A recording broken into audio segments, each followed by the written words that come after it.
Hello everyone. Probably the wrong time of day for a ghost story. A ghost story.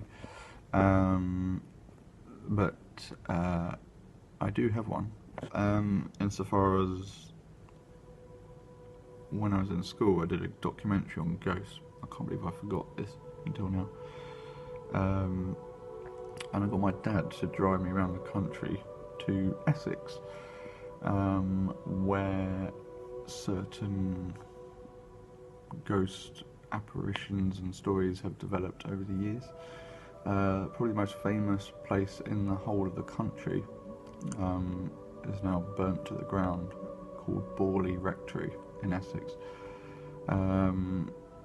There's literally no remnants of that left. That's completely gone, and it's just a field there now. However, half a mile down the road from where Borley Rectory stood is Borley Church, which is equally supposed to be haunted. And I went there with my dad, and in kind of typical ghost fashion, it was all kind of, well, not out of use, but it was very derelict in its upkeep and just in the middle of nowhere basically.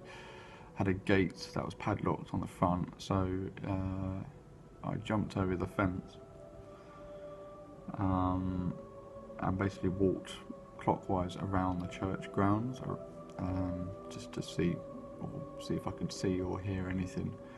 Nothing untoward, admittedly, to start with. But then when I went around the back, it was really claustrophobic. Like the gap between the church walls and the trees around the back was very thin, so it formed pretty much like a single passageway.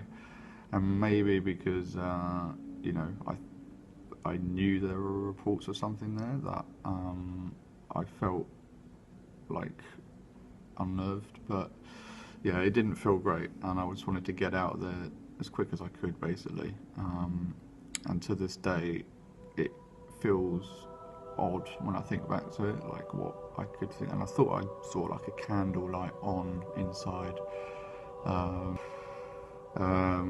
So make of that what you will. But yeah, Borley Church and its previous accompaniment, Borley Rectory. Read about that, because that's pretty damn scary. This is like a massive hotspot for poltergeist activity. And the legendary Harry Price, I think it was, who was a ghost investigator. I think that was one of his prime hotspots. And yeah, if there's a famous photograph of a supposed hovering brick that is just floating in the air, which you can find here.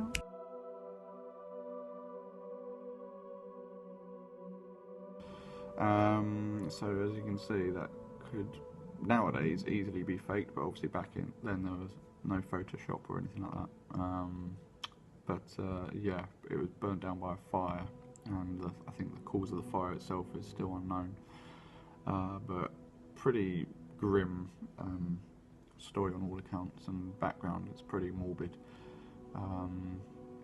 Not really what you associate with Essex, but it is a pretty big hotspot as a county for ghostly activity. So check it out, and let us know if you know of any other interesting stories, either in Essex or around the country. Take care. Don't have nightmares.